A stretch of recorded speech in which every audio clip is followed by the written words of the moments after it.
when we walk into a plant, there's a lot of common problems we see. Number one, it's dusty, right? The dust collection system is there to remove nuisance dust from the process, from the air, from the factory.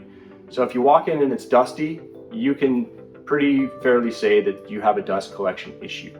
Now, usually that sort of narrows down into one of several other issues, often having to do with the system design and sizing. So, maybe the customer has an undersized dust collection system. It's very common.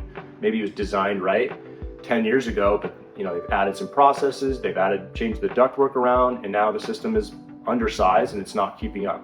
Very common.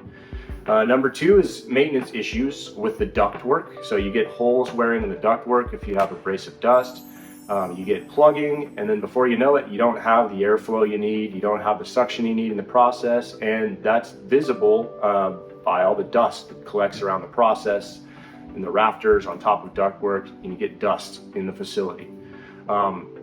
Maintenance issues, it's not just with ductwork. The dust collection system itself requires maintenance, daily, weekly, quarterly, yearly maintenance.